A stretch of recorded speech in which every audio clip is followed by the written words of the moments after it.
Let me now bring on board Mr. Adi Godrej, Chairman of Godrej Group. Mr. Godrej, morning. Thank you for joining us. This is Nikunj Dalmia from the Mumbai studio. Mr. Godrej, first let's start with the Reserve Bank of India and their policy disappointment. How do you think this will impact your business and business sentiment for India Inc.? It is very disappointing. Everyone, including the government of India, expected a rate cut. The finance minister had mentioned a couple of days ago that he expects a rate cut. It's extremely disappointing.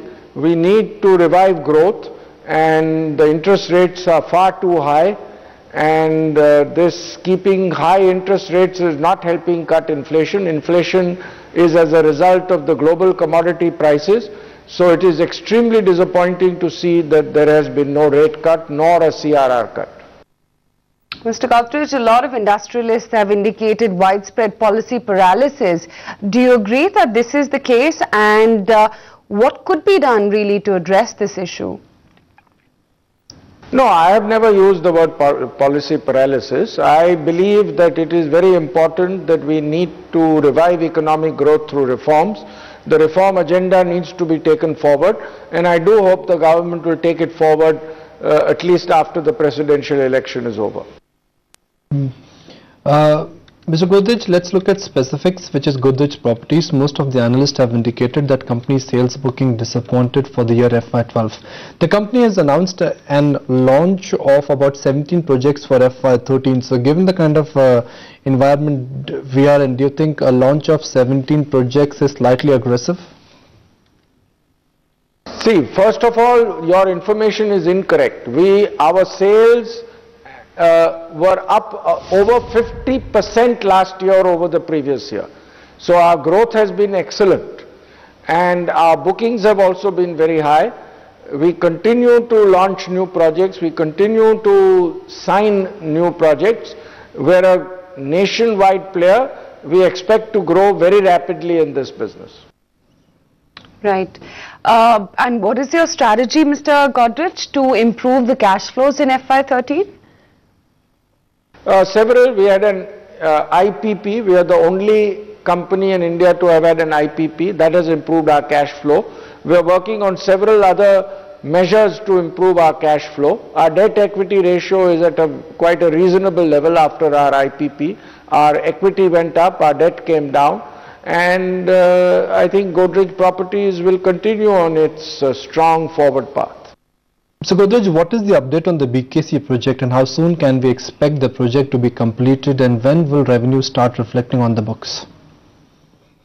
I don't have the details of when the project will be completed. That is up to the management team. But it is an ongoing project. It's one of our ongoing projects. New ventures with other Godrej companies that we should expect in this financial year?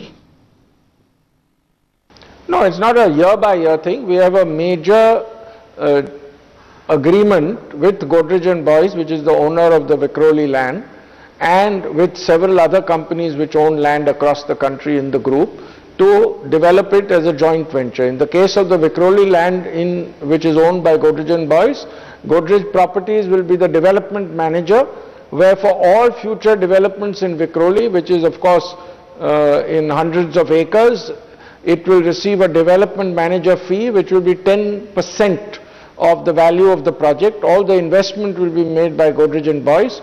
Godrej Properties will be in charge of marketing, sales, development, planning, and we expect Godrej Properties cost on this work will be about 2 percentage points. So 8 percentage points of all the development will go into Godrej Properties' bottom line. Right, Mr. Godrej, you also get 35% of your revenues from the overseas market. Tell us the impact that Greece elections, or rather Greek elections, will have on your European operations, and do you foresee any damage there?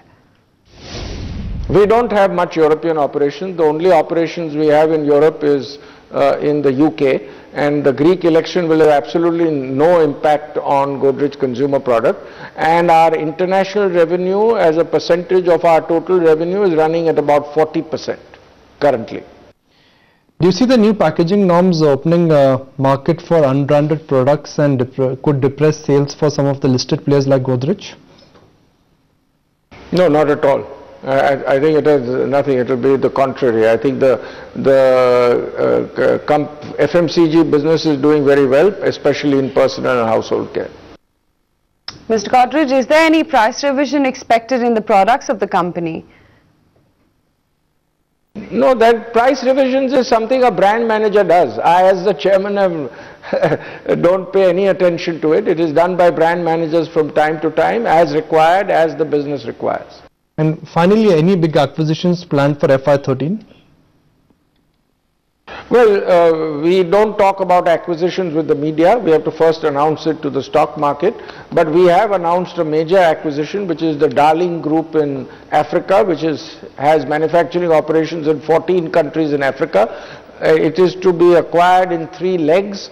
We will have a 51% in the first phase, and then we will go upwards. It is geographically going to be done in 3 phases. The first phase has been completed in September 11.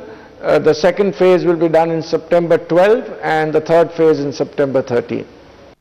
Mr. Godrej, really appreciate your time and thank you for joining us. Now let's look at the Nifty and the Nifty futures.